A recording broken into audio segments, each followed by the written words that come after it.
Hello dear students, if you are preparing for CUET PG's life science and अगर आप इस साल का एग्जाम देने वाले हो तो आप लोगों के पास बहुत कम टाइम बचा है क्योंकि लाइफ साइंस का पेपर जो है 13 मार्च को होने वाला है। एंड इस टाइम पे सभी स्टूडेंट्स का यही पूछना है कि मैम ये कुछ ऐसे टॉपिक्स बता दो जिन्हें हमें बिल्कुल मिस नहीं करना चाहिए, बिकॉज सिलेबस के अंदर बहुत सारे टॉपिक्स और बहुत सारी यूनिट्स आपकी प्रेजेंट है। तो आज की इस वीडियो के अंदर मैं आपको यही सारी चीजें बताने वाली हूँ। So hello and welcome to CUET PG career Adda. मैं आंचल, आप सभी की लाइफ साइंस मेंटोर। और आप अगर इस चैनल पर नए हो तो चैनल को सब्सक्राइब जरूर कीजिएगा, बिकॉज यहाँ पर हमारी क्लासेस भी चल रही हैं और साथ में आपको एक्स्ट्रा इन्फॉर्मेशन भी सारी जो है टाइम टू टाइम मिलती जा रही है।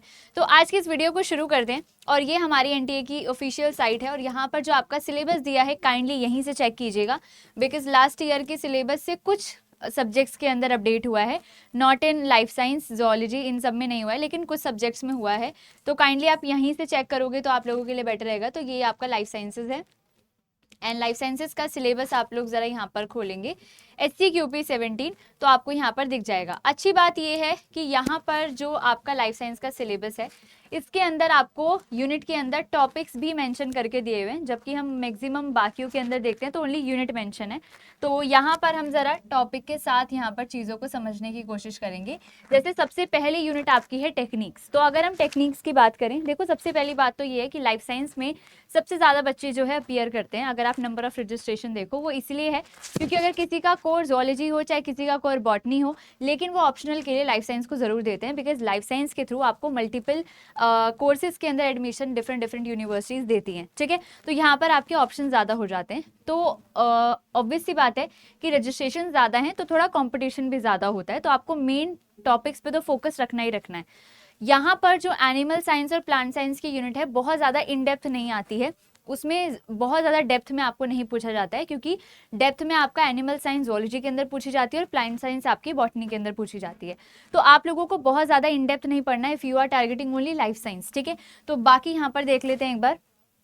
टेक्निक्स की बात करें तो यहाँ पर ये जो आपका क्रोमेटोग्राफी दिया हुआ है, क्रोमेटोग्राफी आप लोगों का बहुत ज़्यादा इंपॉर्टेंट है ना। तो क्रोमेटोग्राफी की अगर मैं बात करूँ तो ये बहुत ज़्यादा इंपॉर्टेंट है, इससे आपका क्वेश्चन आता है। स्पेक्ट्रोस्कोपी, माइक्रोस्कोपी, इलेक्ट्रोफोरेसिस आपका बहुत ज़्यादा इंपॉर्टेंट है, आपका ब्लॉटिंग इंपॉर्टेंट है, PCR इंपॉर्टेंट है।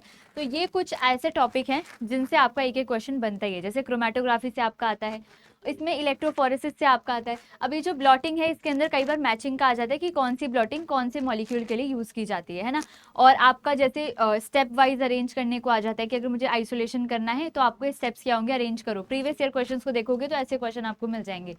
PCR में उनके जो 3 स्टेप होते हैं उनसे कि भाई इन स्टेप्स को अरेंज कर दो, या इसके अंदर कौन सी चीज़ें यूज़ की जाती है, ये कंपोनेंट दिए हुए इनमें से बताओ कि PCR में क्या क्या यूज़ किया जाता है। तो ऐसे क्वेश्चन जो है यहाँ पर बनते हैं। Next, chromatin structure and function काफ़ी ज़्यादा इंपॉर्टेंट है, क्योंकि यहाँ पर जो ये जीन का कॉन्सेप्ट है ये थोड़ा जेनेटिक्स के टर्म्स में भी आ जाता है। साथ में क्रोमेटिन के टाइप्स, यूक्रोमैटिन, हेट्रोक्रोमैटिन, इनसे आपके क्वेश्चन काफ़ी ज़्यादा आते हैं।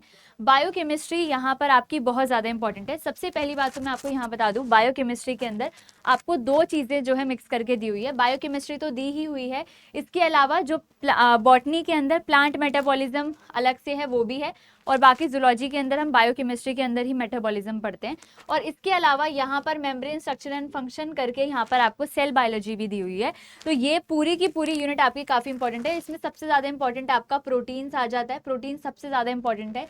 विटामिन से आपका एक क्वेश्चन ज़रूर बनता है जिसमें या तो आपको कोफैक्टर पूछ लेगा या उससे होने वाली डिजीज़ पूछ लेगा, डेफिशिएंसी डिसऑर्डर, बहुत ज़्यादा इंपॉर्टेंट है। और आपका ये जो एंजाइम वाला टॉपिक आता है वो बहुत इंपॉर्टेंट है। इसके अंदर आपका एंजाइम वाला टॉपिक, इसके अंदर आपका कॉम्पिटिटिव अनकॉम्पिटिटिव वाली ये जो चीज़ें हैं वो काफ़ी ज़्यादा पूछी जाती हैं। इसके अलावा मेटाबॉलिज्म तो पूरा ही इंपॉर्टेंट है, ग्लाइकोलाइसिस, क्रैब साइकिल, और आपका इलेक्ट्रॉन ट्रांसपोर्ट सिस्टम, आपका ATP सिंथेज, ये सब आपके काफ़ी ज़्यादा इंपॉर्टेंट है। ठीक है, मेम्ब्रेन स्ट्रक्चर एंड फंक्शन पूरा आपका यहाँ पर सेल बायोलॉजी आ जाती है, जहाँ पर आप लोग बहुत ज़्यादा इन डेप्थ में सिग्नलिंग वगैरह नहीं पढ़ते हो। यहाँ पर आप सिर्फ प्लाज्मा मेम्ब्रेन को, ट्रांसपोर्ट वगैरह को यहाँ पर थोड़ा सा पढ़ लोगे तो आपका ईजिली यहाँ पर जो है क्वेश्चन हो जाएंगे। बायोटेक्नोलॉजी के अंदर जो आपका जीन क्लोनिंग के प्रिंसिपल हैं, ये वाला टॉपिक आपका बहुत ज़्यादा इंपॉर्टेंट है। साथ में animal and plant cell culture आपका काफ़ी ज़्यादा इंपॉर्टेंट यहाँ पर होता है। माइक्रोबायोलॉजी की बात करें तो इस माइक्रोबायोलॉजी के अंदर आपको इम्यूनोलॉजी प्लस करके दी हुई है। तो माइक्रोबायोलॉजी के अंदर अगर मैं बात करूँ, आपकी जो बैक्टीरियल रिप्रोडक्शन है ये काफ़ी इंपॉर्टेंट है, और इसके अलावा यहाँ से आपका इम्यूनोलॉजी शुरू हो जाती है। Antigen, antibody, complement system, immunity, vaccine, ये सब आपके बहुत ज़्यादा इंपॉर्टेंट है। तो इम्यूनोलॉजी जैसे कि अगर हम बात करें, बहुत ज़्यादा स्कोरिंग यूनिट जूलॉजी के अंदर भी मानी जाती है। यहाँ पर भी आपको एंटीबॉडी, टाइप्स ऑफ एंटीबॉडी और कॉम्प्लीमेंट सिस्टम, ये बहुत ज़्यादा इंपॉर्टेंट है, इसको आप बिल्कुल भी मिस नहीं करेंगे। ठीक है, इसके अलावा मॉलिक्यूलर जेनेटिक्स के अंदर अगर आप देखेंगे, मॉलिक्यूलर जेनेटिक्स के अंदर अगर आप देखेंगे, यहाँ पर आ जाते हैं, तो मॉलिक्यूलर जेनेटिक्स के अंदर आप देखेंगे तो 2 यूनिट अगेन मिक्स की गई है। जेनेटिक्स तो है ही, इसके साथ साथ आपका मॉलिक्यूलर बायोलॉजी भी यहाँ पर मिक्स है। तो जेनेटिक्स के अंदर आपके प्रिंसिपल ऑफ इनहेरिटेंस बहुत इंपॉर्टेंट है, और सबसे इंपॉर्टेंट आपका क्रोमोसोमल एब्रिएशन, जिससे आपका क्वेश्चन आता ही आता है, जैसे क्लिनफिल्टर सिंड्रोम, टर्नर सिंड्रोम, क्राइडू-चैट, है ना, ये सारे आपके ज़रूर ही आते हैं, मतलब एक क्वेश्चन तो इसका बनता ही बनता है, इसको आप बिल्कुल भी मिस नहीं करेंगे। फिर इसके अलावा यहाँ से आपकी मॉलिक्यूलर शुरू हो जाती है, जो कि मॉलिक्यूलर पूरी की पूरी इंपॉर्टेंट है। और मैं और भी ज़्यादा बात करूँ तो डीएनए रिपेयर मैकेनिज्म तो सबसे ज़्यादा यहाँ पर इंपॉर्टेंट है।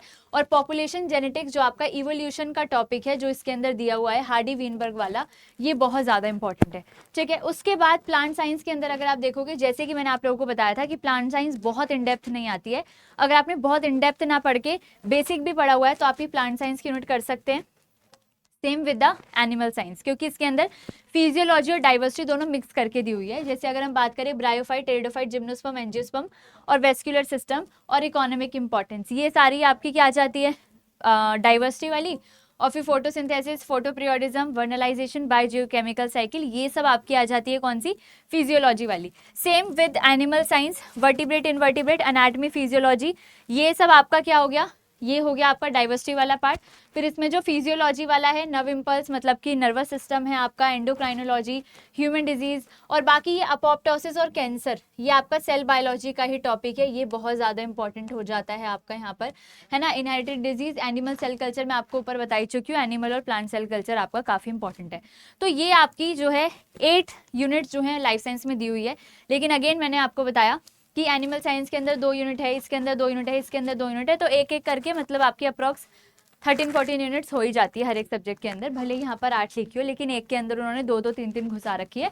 तो ये मत समझना कि लाइफ साइंस का सिलेबस बहुत छोटा है, लाइफ साइंस का सिलेबस भी बढ़िया अच्छा खासा है। तो मैंने आप लोगों को मेन टॉपिक्स तो बता ही दिए हैं, बाकी यूनिट्स के अंदर बहुत ज़्यादा major difference number of questions पे नहीं होता है। 5-6 क्वेश्चन हर एक यूनिट से पूछे जाते हैं, किसी से 4 पूछ लेंगे तो किसी से 5 पूछ लेंगे, तो वेटेज आपका ऐसे ही रहता है। लेकिन कुछ क्वेश्चंस ऐसे हैं जिनके टॉपिक्स एकदम हमें पता है कि हर बार ये जो है आता ही आता है, तो आप लोग इस चीज़ को याद रखेंगे कि ये कुछ ऐसे टॉपिक है जिनसे आपका क्वेश्चन बनेगा ही बनेगा, तो आप इनको तो किसी हाल में मिस नहीं कर सकते हो। बाकी जो भी टॉपिक हैं ऑल्सो ये सब भी आपके ज़रूरी हैं ही, मिस आपको कुछ नहीं करना है। लेकिन ये जो टॉपिक्स मैंने आपको बताए, इनसे आपके प्रीवियस ईयर में हर साल क्वेश्चन बना ही बना है, तो ये कुछ आपके मस्ट डू टॉपिक्स हैं जिनको आपको बिल्कुल मिस नहीं करना है। ठीक है, तो बाकी अगर आप अपनी प्रिपरेशन को और ज़्यादा बेहतर बनाना चाहते हो, या फिर अगर आपको प्रैक्टिस वगैरह करनी है, तो यहाँ पर आप लोगों के लिए हर चीज़ अवेलेबल है। महापैक्स हो गए, जिसके अंदर आपको foundation batches, crash course, practice batch, test series सब कुछ फ्री में मिलती है। वो ओनली एंड ओनली अभी आपका 1599 के प्राइस में है। अगर आप इसमें भी जो मैं आपको यहाँ पर कूपन कोड दे देती हूँ, तो कूपन कोड आपका है यहाँ पर AN लाइव, अगर आप इसका यूज़ करते हो तो आपको और ज़्यादा डिस्काउंट इस पर मिल जाता है। अगर आप क्रैश कोर्स लेना चाहते हो लाइव प्लस रिकॉर्डेड वाला, तो वो 1299 पे है। अगर आप रिकॉर्डेड वाला क्रैश कोर्स लेना चाहते हो तो वो आपका 799 का है। अगर आप फुल कोर्स रिकॉर्डेड लेना चाहते हो तो आपका 499 का है। सेम ओनली आप प्रैक्टिस बैच लेना चाहते हो, जहाँ पर हम प्रैक्टिस क्लासेस कराते हैं, क्वेश्चन प्रैक्टिस क्लासेस, तो वो भी आपका 499 का है। लेकिन अगर आप इस पर AN live coupon code use करोगे तो और ज़्यादा कम हो जाएगा। बाकी आपको कौन सा बैच लेना चाहिए और आपके लिए क्या सही रहेगा, बैच का लिंक चाहिए या टेस्ट सीरीज़ का भी लिंक चाहिए, टेस्ट सीरीज़ भी हमारे पास अलग से है, तो आप मुझे यहाँ पर कॉन्टैक्ट कर सकते हैं मेरी मेल ID पे aanchal.garg@247.com। ठीक है, इस पे आप अपना नेम, कॉन्टैक्ट नंबर और सब्जेक्ट लिख के भेजेंगे, तो मैं आपको जो भी आपके रेस्पेक्टिव बैचेस या टेस्ट सीरीज जो भी आपको चाहिए अपनी प्रिपरेशन की हेल्प में, वो मैं आपको प्रोवाइड यहाँ पर कर दूंगी। एंड इस कूपन कोड को आप याद रखेंगे विद एवरी परचेज, ठीक है। तो बाकी अगर आपका कोई भी डाउट रहता है तो कमेंट सेक्शन में मेंशन कीजिएगा। मिलते हैं नेक्स्ट वीडियो के अंदर। एंड चैनल को सब्सक्राइब जरूर करना, वीडियो को लाइक करना, कमेंट्स करना। Bye bye, take care, all the very best.